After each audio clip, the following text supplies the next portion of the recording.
I was raised in a Christian home. My parents were always very strict on me. You know, we weren't allowed to do what all the other kids were allowed to do. You know, I was very sheltered.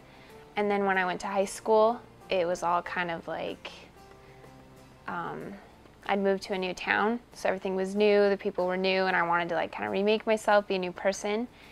And I was kind of known as like the goody good, and then kind of started falling back, getting in relationships with people, compromising things that my parents told me not to do, and it was like a slow progression. You know, somebody doesn't just like change in a day.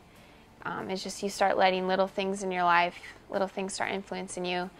And then I think I got like my heart broken for the first time, and it just really like hit me hard. And so my senior year, I rebelled, started partying all the time. I mean, very unhealthily. Like, you know, it started out Amanda was the coolest girl, and then before it was don't invite Amanda to the parties. She's the crazy drunk. She's just crazy, and we don't want her there anymore. So soon I wasn't even cool anymore for the things that I was doing.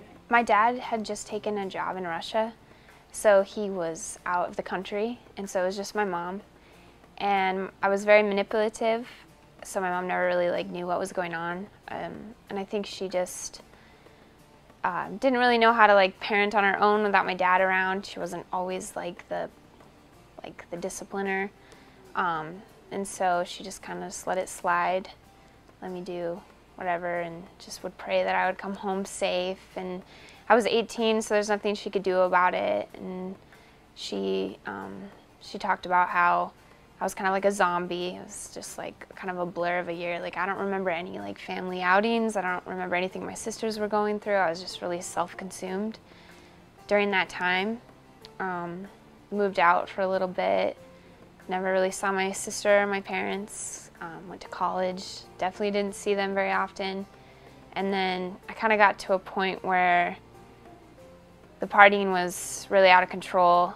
I remember the last night that I partied with my roommates, we went out and I just drank like a whole bottle of, like half a bottle of tequila by myself in like 30 minutes.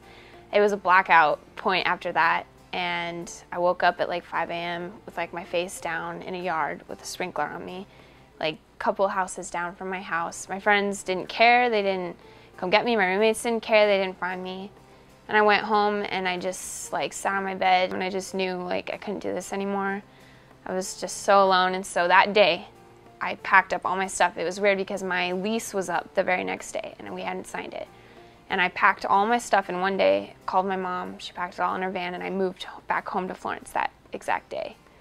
And just kind of tried to turn my life around. And it was a really lonely process because I'd lost all my friends. I didn't have anybody, so I would go to work, come home, cry, go to work the next day, and it was just a really lonely season.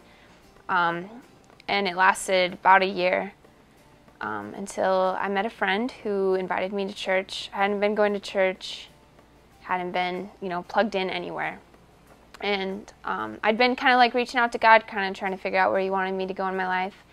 A friend brought me to River, started going to church regularly, started hearing the word regularly, and just kind of started grasping all those things that I knew to be true that I'd learned when I was in youth group, when I was younger in high school, and just kept remembering all those, you know, dreams and goals that I had when I was in youth group. And I just kind of started giving myself to Him like completely in everything, just every choice I was making, who my friends were, what jobs I was having, you know, praying, reading my Bible.